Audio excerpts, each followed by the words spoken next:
All right, so this is about electron configurations. We're going to dig deep into what's going on with those electrons inside of the atoms, and they actually are pretty special. They do a lot of weird things. So if you're interested in kind of quantum mechanics, quantum entanglement, all this kind of weird physics stuff, all of that is kind of inspired in all the math to figure out how do we get electron configurations and things like that is all into that kind of stuff. So first we're just going to think about a couple of things. Looking at these slides, you have the Hindenburg, which is a blimp that it unfortunately exploded. And then we have our modern blimps. And there's a big difference, well, a small difference, but a large difference in a small difference that makes a large difference, I guess I should say. So does anybody know what kind of gases are used in modern blimps or in the Hindenburg? So the Hindenburg was filled with hydrogen gas. So there's a good old hydrogen atom. It's got one proton, no neutrons, and one electron. And it exploded. And we learned from that. And we said, well, we're not going to make blimps anymore with hydrogen. So now we make blimps with this, which is helium. So helium does have extra protons and neutrons, but the biggest difference as far as reactivity, explosivity, flammability is that helium has 2 electrons and hydrogen only has 1. And so this large difference in behavior comes from a very small particle, the electron. It has to do with the fact that hydrogen is in group 1. Now it's not an alkali metal, but it is in group 1, meaning it has one what we call valence electron hanging out on the outside of the atom. It does all the interacting. And helium is part of the noble gas family. It's called noble for a reason, because these gases don't really interact with any other atoms. I mean, they're not very reactive, meaning they're not going to explode or anything like that. So that's why we use a lot of them, neon, argon, krypton. We use them in things like neon lights. So helium, that having that one extra electron makes it very stable and not likely to explode. So the color of light is based on photons moving around. And photons are little bundles of light particles. So light travels as a wave and as a particle. So it hits things like particles. Think about like light hitting a solar panel. It's hitting like a little particle, but it travels through space like a wave, like a water wave or a sound wave. But what we can do is, in chemistry, we can kind of look at the light given off by a certain element. And if you look at it through a prism, what it does is it separates out into individual colors or bands of colors. We call this a light spectrum. And every element has a different spectrum. So there must be something different about every element that's causing these waves of light in different colors to be given off. And so what we get from this is the Bohr model of the atom. So here's some other examples of atomic emission. So what we do is we excite these atoms with electricity, and then we get these different spectrums. We can actually use this to tell how old stars are. So when the light of a star comes to us, we use these spectra to see if the star has a lot of hydrogen, meaning it's very young, or if the star has more heavier elements, meaning it's very old. So we get all of this from the electromagnetic spectrum. So electromagnetic spectrum is every bit of light that the sun is giving off, or that is existing kind of in the universe. And all of it is being thrown at Earth. And the atmosphere actually blocks a lot of ultraviolet and above. And so you've got your radio waves at the bottom, your microwaves, your infrared, and then we only actually see a very small sliver of the light energy or the electromagnetic radiation that the universe is kind of giving out and the sun is giving off to us. So what is it about these different bands of light? So if we kind of go back, you see these different bands of light. Well, they're all at different colors, meaning they're all different wavelengths and frequencies of light. So think about what could happen when I turn on a neon light and I excite these particles, these atoms. There's something happening that's giving off a wave that's specific to a certain color. And so Niels Bohr, of the Bohr model fame, he kind of did this experiment. So he looked at hydrogen and he looked at it through a prism, and he actually found that hydrogen has these 4 bands, one in the kind of reddish orange, one kind of teal blue, one blue, and one violet. And he thought, well, what could be causing this, right? What could be causing this? Every element kind of has this different spectrum. So his hypothesis was that that the atom must be arranged in these different energy levels, and that particles in those energy levels, electrons, because we know the protons and neutrons are in the nucleus, they're not moving around very much. So there's something that's like creating these waves. So like if you are in a pool or in the ocean, right? There's waves being created. And so what creates those waves? Some kind of movement, right? So like if I'm in the pool and I'm, move my hand around, it's going to create some waves. And so what inside of this atom, when it's getting excited, what is moving and creating these waves? And the only logical place for him to look were the electrons, because we know that the protons and the neutrons are kind of inside the nucleus, pretty stable in there, like, hanging out of there. So he kind of thought about it like a bookshelf, where the bottom of the bookshelf is actually, the distance between the 2 shelves is a little bit bigger, and as you get up a little taller, the distance between the different shelves is smaller. That's not so much something that we need to like worry about too much in this class, but if you moved on in chemistry, it is pretty important. So you've got the nucleus, and that's the ground. So we're going to call that ground state. Closest to the nucleus is what we're going to call ground state. And that's low energy, right? So this book on the bottom is low energy, meaning that if it were to fall, it wouldn't fall far. It's stable, right? But a book on the top of the shelf is high energy. So if it were to fall, it would have a lot of kinetic energy falling down. So this higher energy level is kind of where we're getting these movements from. So you give energy to the atoms. If you look at this on the slides, you look at the little images on the right side. So I'm giving energy to the atom, and that's causing the electron particle to move up. If you give energy to something, it's going to have more energy. So as I move up in energy, and I'm hanging out in what I call an excited state. And then eventually the electrons are going to move back down. So I want you to think about, like, eventually if I hold the book up, eventually it's going to fall, right, because of gravity. It's kind of a little bit what's happening inside the nucleus. There is a little bit of gravity pull here, but I want you to think about what we know about the particles, protons, neutrons, and electrons. Why the electrons, if they move away from the nucleus, will they always come back closer to the nucleus? So pause a minute and think about that.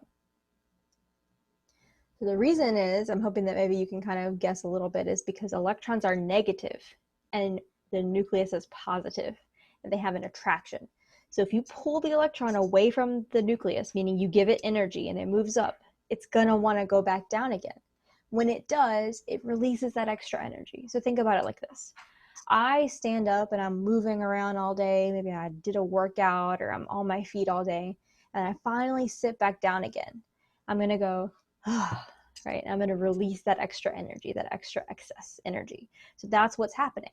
So where we get this light from is the electrons getting excited by the electricity or the flame if I light it on fire. So going back to my original look here. So what I get with this this Ba, what is Ba? Barium, yes. So this barium is excited by the fire, and those electrons are moving up because they're excited. And then when they move back down, they're giving off waves of light in certain colors. So we get this spectrum that is specifically barium, which means that all these elements that kind of give off these different orientations of color, they must have different arrangements of electrons, because you've got not just one electron moving around, but you've got a lot of electrons moving around, right? So the more electrons you have, the more little areas you can kind of move around. So you see neon has a lot more. So the more you move, the more energy you give off. So the more tired I am when I sit down, the more I'm going to go, right? So I'm going to give off a lot more energy if I went to a higher energy level while I was standing. So this little moving picture, this GIF, I guess, or GIF, whatever you call it, is kind of showing you this. So we watch the energy go in, and then the electron moves down, and watch the energy come out. Watch the energy in, electron moves up, electron moves back down, energy goes out. And that energy out is a specific wavelength of electromagnetic radiation. Sometimes we can see it because it's visible light, and sometimes it's X-ray, or sometimes it's microwave or radio waves. Could be a bunch of different levels. And so the Bohr model is essentially this, where we say, hey, we have the nucleus in the middle, and he thought the electrons are kind of just moving around on these different energy levels. So energy level 1, energy level 2, 3, higher up you go, the farther away from the nucleus you get. And if you fall back towards the nucleus, you release some energy. If you go up, that means you have absorbed some energy. So again, here's kind of just showing you as the electrons move back down, they release different energy. Lower energy colors like red, lower energy transitions. Higher energy colors like violet, higher energy transitions. So you notice that the wavelength gets smaller as the energy gets bigger. So think about it like this, like a wave that you want to be on the ocean is nice and long, like a long wavelength, versus like a short wavelength. It's not very fun to be on. So high energy, short wavelength, and then long energy, low wavelength. And so looking at what we get from there, the Bohr model is great, and it's a great place to start. We actually still use the Bohr model a lot when we're trying to explain things in science, because this next model is a little harder to draw. It's more mathematical, and it's actually a statistical probability map of where an electron might be. So it turns out that electrons aren't actually like in these orbits. They're not just like circling around the nucleus like planets around the sun. They're doing much weirder things inside the nucleus. And so just like you could think about the statistics of a baseball, where it would hit in the strike zone based on the pitcher's angle, velocity, all that kind of stuff, we can predict where an electron is, but we can't tell you exactly where it is, and we can't tell you exactly how fast it's moving at the same time. That's the Heisenberg uncertainty principle.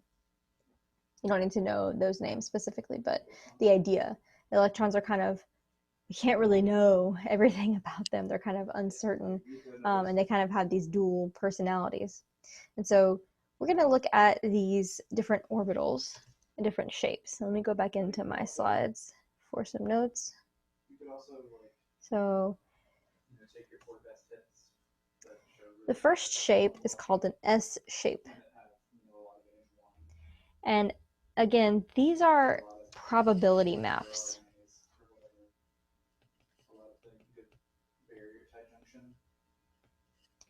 So this is a statistical probability that the electron will be somewhere in this area if we designate it as an S electron. And so we have these different levels of energies. So 1s means energy level 1. S shape. 2s means energy level 2, S shape.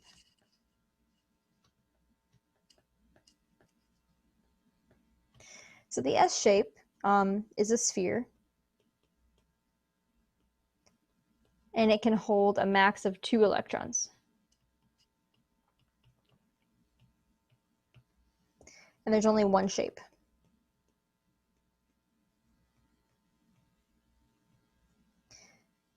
Only one S shape per energy level. So I can write that per energy level.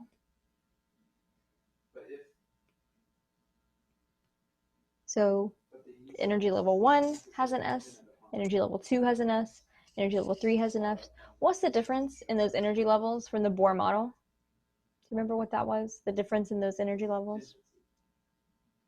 Should be the distance between the nucleus, right? So as I go from 1 to 2, the distance between the nucleus and the, where the electron is increases. So think about it as like 1s, and then you put 2s on the outside of it. So we're kind of building this like sphere. So that's the first energy, the first shape that these mathematicians and chemists came up with in this new model. Einstein actually helped out a lot with this model as well. The next one's called p orbital. So this p shape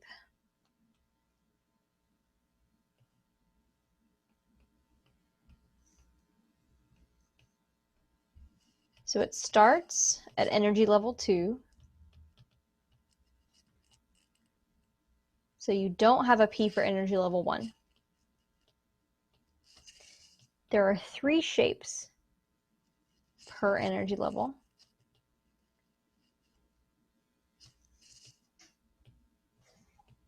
And you can hold 2 electrons per shape. So 6 max electrons in a p. So here are your 3 p orbitals. One in the x direction, one in the y direction, one in the z direction. And we call them these dumbbell shapes, okay? It's just where the electron might be if we call it a p electron. I'm not going to ask you on a test to like draw these shapes. I may ask you to identify them. So like I'll give you the shape and you tell me, oh, that's a p shape. You do have a study assignment where you're asked to draw it, but just draw it out for that one study assignment, copy these slides. But you do need to know like how many electrons per shape, how many shapes there are, because that's going to affect the electron configurations in a minute. And here's all my p's kind of jumbled together. You can see why. If I'm trying to combine this and then put this on over it, and then put this on top of that, and then put another one of these on, like it's going to get to where we can't really see anything, which is why we still use the Bohr model for a lot of explanations. The next crazy shapes that we have here are the D shapes.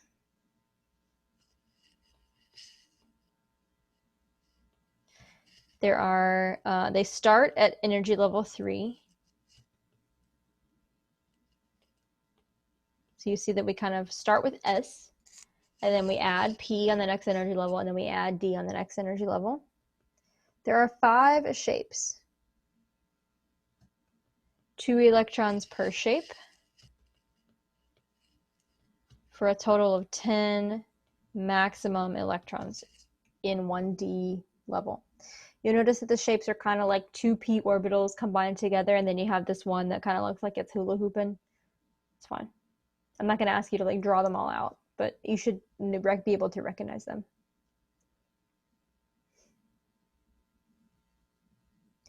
And then finally we get the weirdest ones, which are the F.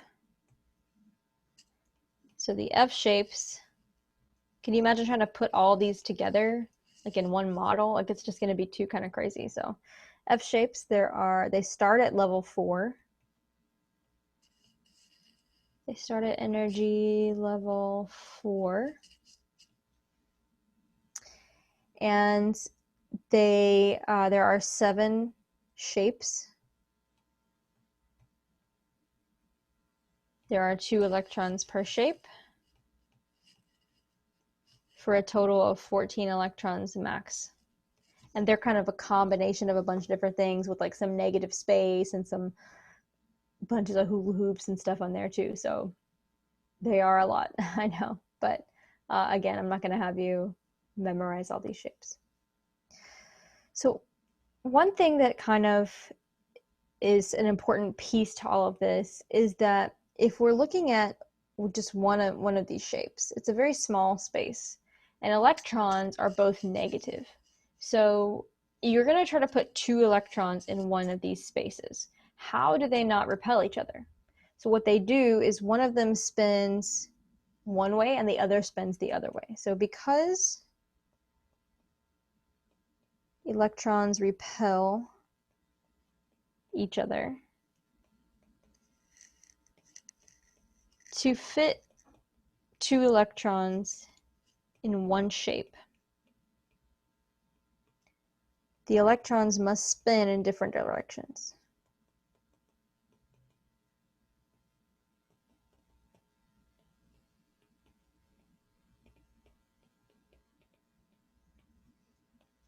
And so we'll come back to this later, but we can designate which electrons are going to have the clockwise spin or the counterclockwise spin. It's kind of like if I have to sleep in a bed with my cousin when I was a kid and we were all, at the house together, we'd sleep head to foot. It gives us more space, right? And so the electrons are creating this little electromagnetic field kind of, and the repelling of each other is kind of canceled out by this spinning of this charge, creating a little attraction. So here's a nice little list of all the energy levels. So we have the energy levels and then the shapes, the number of these orbitals. So the number of orbitals is the number of shapes.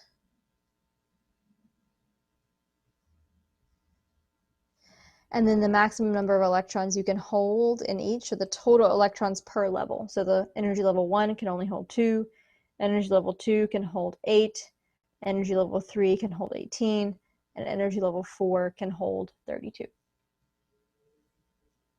But I don't want you to memorize any of that. We're going to use the periodic table because you have it. So take out your periodic table, and the one you're going to write notes on it, whatever one you already have any notes on is fine. So we're going to label it. So if you want to pause and do this, or you want to do it later, you totally can, but I want you to color this or label it somehow. And I want you to color code it. S block. Include hydrogen in your S block. Don't forget that hydrogen is S. Just hydrogen though. Then you have your P block, they're over here on the right side. You have your D block, that's the transition metals here. And you have your F block, the lanthanide and actinide series.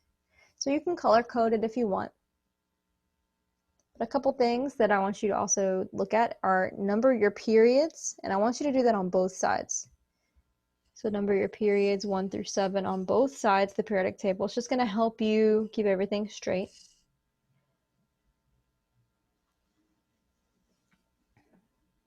So I have my S.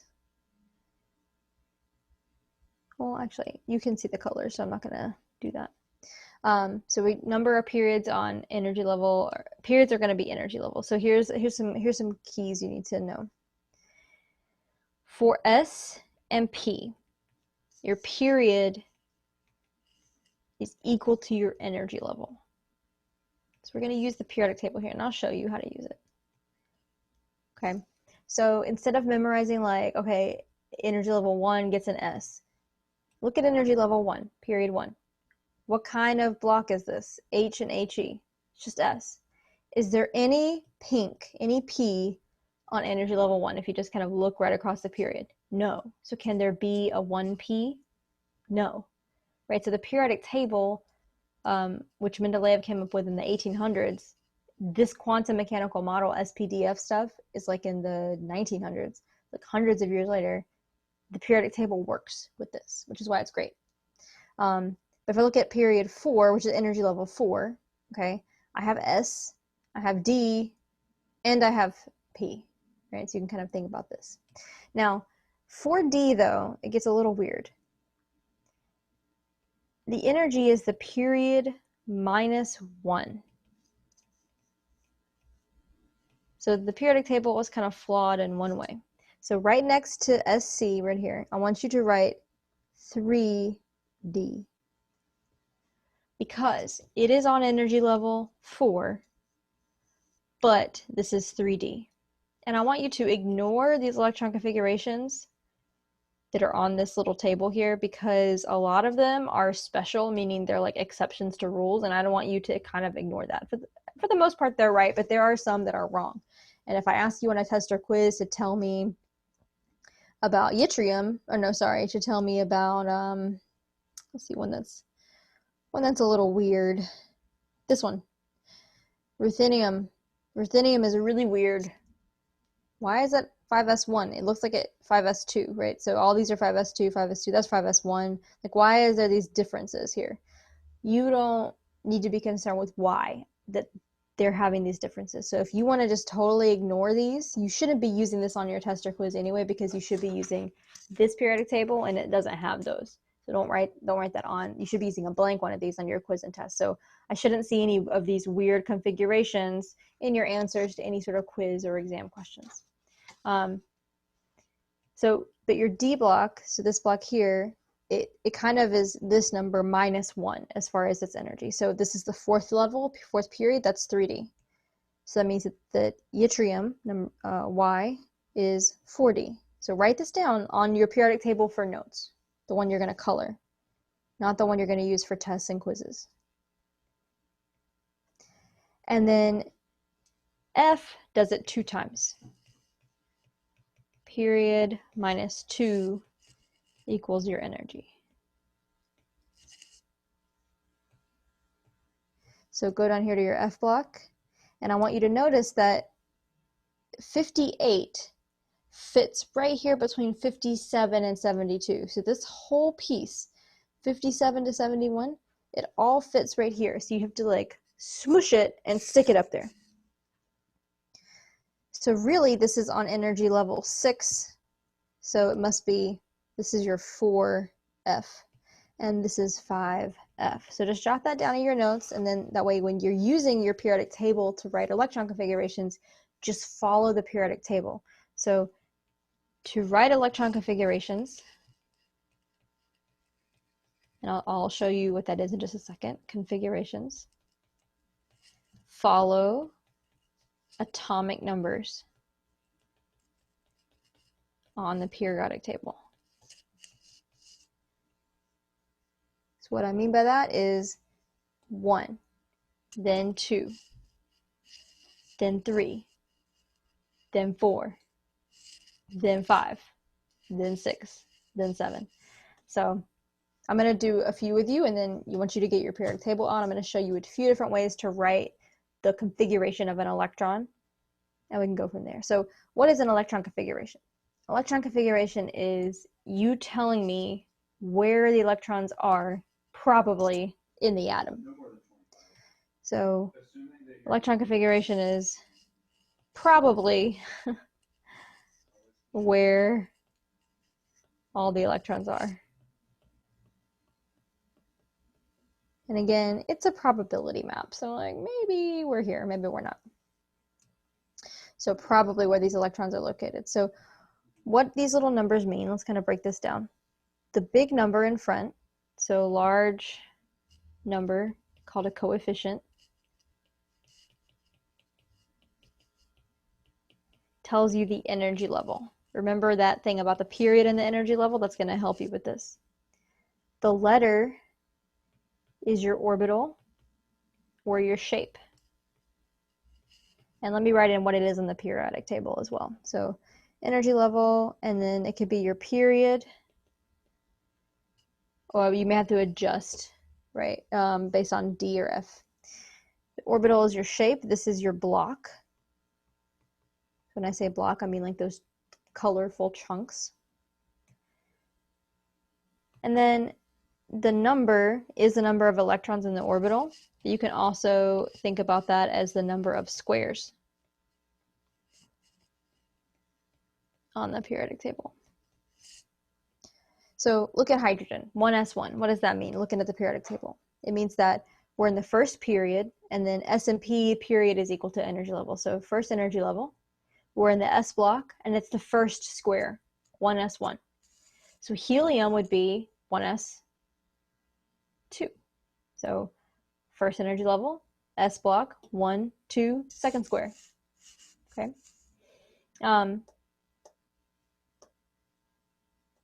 So we're going to practice this. What you want to do, I'll do beryllium with you and then let you kind of do the rest of them. But we have to tell me kind of start at number 1. So for full electron configurations, and always assume full unless I ask you for abbreviated. I'll show you what abbreviated looks like. For full electron configurations, start at home. Number 1, hydrogen, home. And go and follow atomic number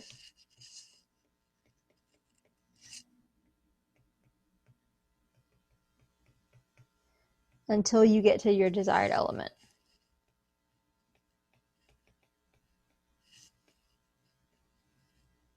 Okay, so I'm going to do beryllium with you, and then I'll let you pause and do the other three. So let's look at beryllium together.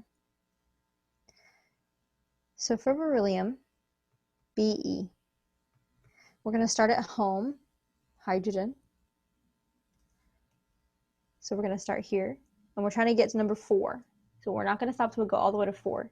So if you're in the same block or energy level, you can just tell me like, hey, go past 2 squares. So we're going to say we're in energy level 1, we're in the S block, we're going to go all the way to 2 squares in the S block. You can't say 1s3 because there aren't 3 squares in the S block, it's only 2. And remember, your squares are also electrons. So we're going to say 1s2. If I stop here, I don't have to say 1s1, 1s1, because I can say, oops, sorry, I wrote that wrong. Because 1s1, 1s1 is 1s2. So I can abbreviate as much as you can, like compact what you can. But you can't say 1s4 because that doesn't exist. You can only fit 2 in every S. So the max number of electrons you can put in an S is 2. So you don't need to write 1s1, 1s1. You could just write 1s2. So where does that leave me right now? If I just write 1s2, what element is that? That's helium. 1s2 is helium because it is the second in the 1s. So that's number 2. Where do I go next if I'm following the atomic numbers? Go to number 3. There it is. What energy level is it? It's energy level 2. What block is it? It's S. But we're not stopping at lithium. We want to go to beryllium. So I say 2s2 because it's the second in the 2s. It's the second square. So I'm going to say 2s2. That is my configuration for beryllium. So why don't you try the others and then come back and I'll work them out. Okay, so for magnesium, we're going to start with 1s2, and then we're going to go to 2s2. We're trying to go all the way to number 12. So what happens after number 4? We go to number 5. Now number 5 is now the second energy, but it's the P block. And a P block, energy and period are the same. So second period, second energy. So this is the 2p. I need to go all the way through the 2p. So you don't have to say 2p1, 2p1, 2p1, 2p1. You just say, hey, 2p6. I can consolidate everything in the same block and energy. So I can just say 2p6 here. So we're going to say 1s2, 2s2, hop on over to number 5, 2p6. We're not going to stop there, though. I'm just going to write this part down because we got the 1s2, 2s2 from the beryllium. So now we're going to say 2p6. We're just kind of building as we go. That's kind of how elements are made, right? They're actually built upon a hydrogen. So kind of following that pattern. So 2p6. If we stop here, we're at which element? 2p6 is where I end. What element is that? So a shortcut you can think about is look for energy level 2, look for the P, count 6. 1, 2, 3, 4, 5, 6. We're at neon here. We don't want to stop at neon. We want to go to magnesium. So neon is number 10. We're going to go now to number 11. This is energy level 3. It's the S block. And I need to go past 2 to get to magnesium. So I'm going to say 3s2 here. Yeah? Text me right now if you've got questions. Let's look at oxygen. So the goal for oxygen is to get to number 8. So I'm going to go start at hydrogen, home, 1s2, then 2s2, and I'm going to hop on over to 2p. But I'm not going to go all the way through the 2p this time since I want to stop here. So how many squares to get to oxygen? Count boron. 1, 2, 3, 4. So it's going to be 2p4. So we're going to go 1s2, 2s2, 2p4 for oxygen. Again, if you're stuck, text me immediately. Heck, like text me a picture of this right here and say, I'm stuck. Can you help me?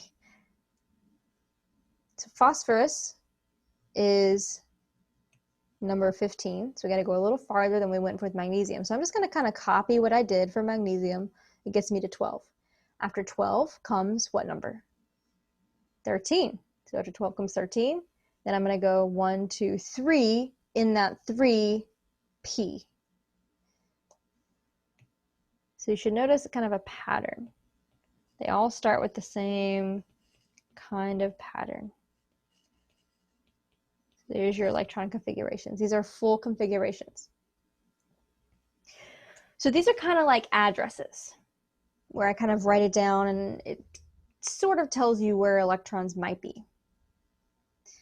An orbital diagram is like drawing me a map or a picture of the street, or drawing me like a map to each thing. So it's a little more than just an address. This is kind of just an address.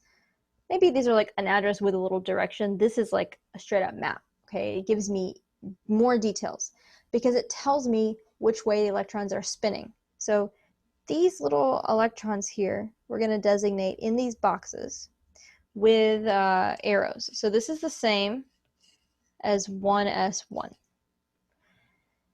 So orbital diagrams, they show shapes as boxes, or maybe you learned it as lines, and electrons as arrows. Kind of like half arrows, actually. Half arrows pointed up and down. So let's just kind of look at, let's do oxygen.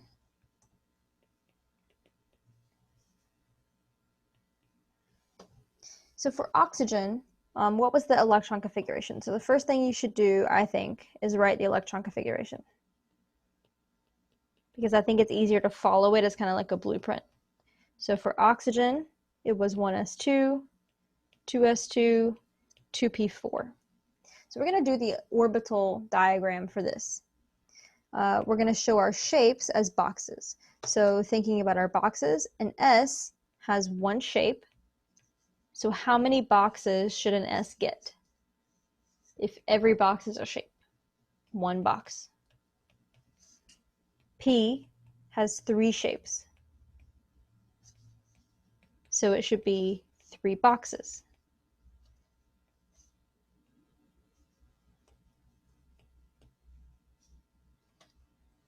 D has 5 shapes, so 5 boxes. And F has 7 shapes, so 7 boxes. So first, we're going to write our electron configuration.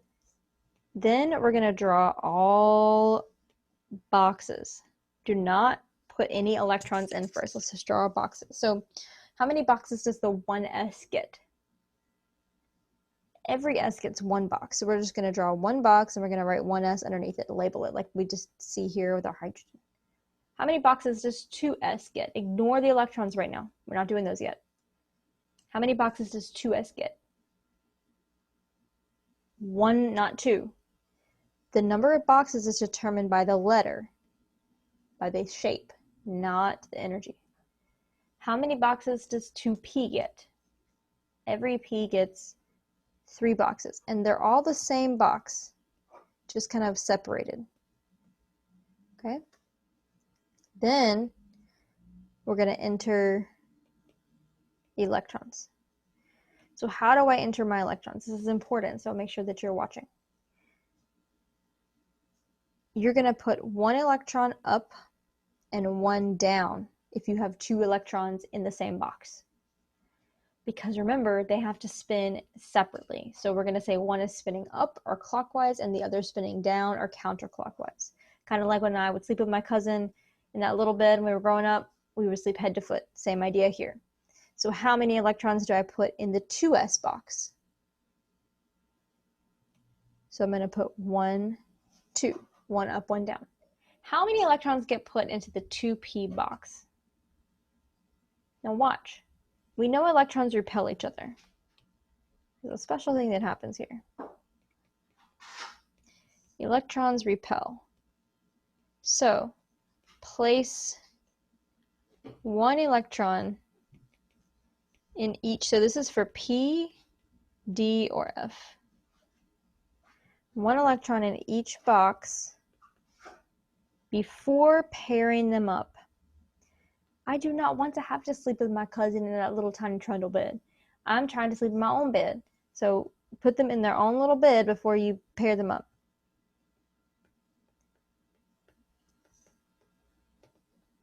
So watch me do this. I'm going to do 4 electrons in this 2p. 1, 2, 3, and then pair them up. But if you don't draw your boxes first, you might mess this up. So draw your boxes first. Promise you'll get it right. Okay, you got a lot of practice for this in your study assignment 4. So definitely get some practice in and text me if you need some help with it. And so you kind of think about, you know, this is your structure here. They're kind of showing you all these boxes. And as you move up in energy, now I just write them left to right because it takes up less space. If you want to write them down, up, that's fine. But I prefer this way. I think it takes up less space. So we've been following these rules already. If you follow the periodic table and you follow the rules I've kind of presented to you, you're following these rules. But I'm not going to ask you to define these rules, but here they are. The off-bound principle says electrons fill lowest energy first. You may have seen this like a triangle thing before. You can totally use it if you want to, but I like to use the periodic table because that's what I'm given. I don't have to draw this out at the top of my test. When we just talked about filling electrons first in their single boxes before pairing them up is called Hund's rule. And then making sure you can put 2 electrons in the same box, they have to be opposite spins, is Pauli exclusion principle. So let's try orbital diagrams. So pause and let's do one for carbon and one for potassium. So the first thing that I'm going to do is draw the electron configuration. So you can kind of go back and look at this, but carbon is going to be 2,1s2, 2s2, 2p2. So now I'm going to draw my boxes. S gets 1 box. 2s also gets 1 box. And 2p gets 3 boxes. I'm going to put 2 electrons in the 1s, 2 electrons in the 2s, and 2 electrons in the 2p. Notice that my electrons are both in separate boxes because there's no need to put them together in one box. There's plenty of room for everybody to have their own bed. And for potassium, it's 1s2, 2s2, 2p6, 3s2, 3p6, 4s1. So I'm building my boxes. 1s. Always build your boxes first.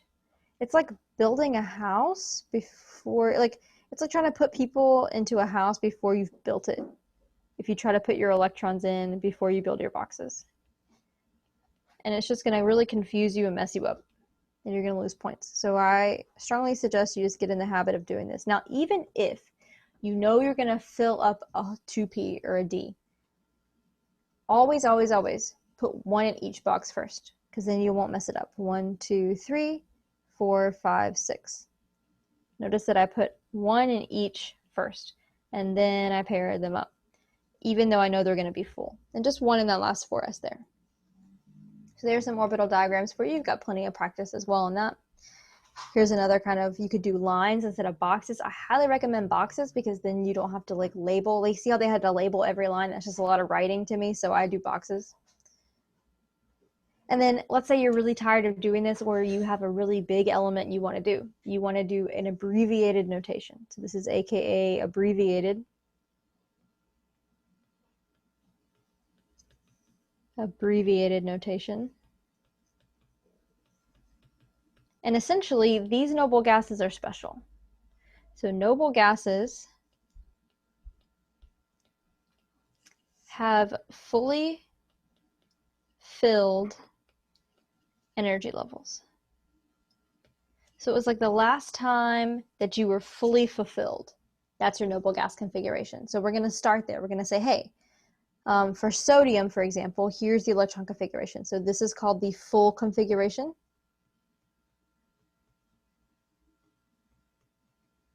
And this is the noble gas, or abbreviated configuration.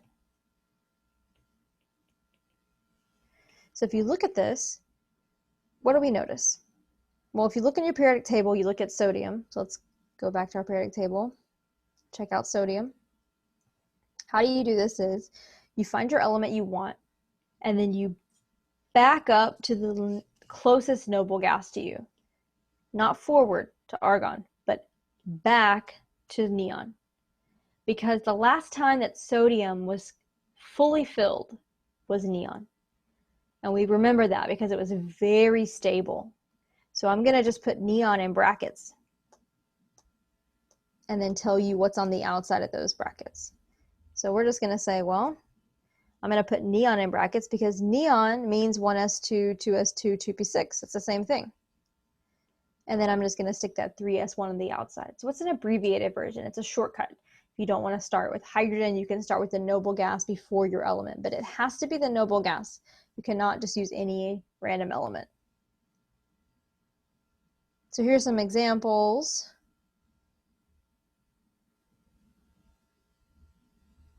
You can tell unpaired electrons, so just kind of thinking about what the word unpaired means.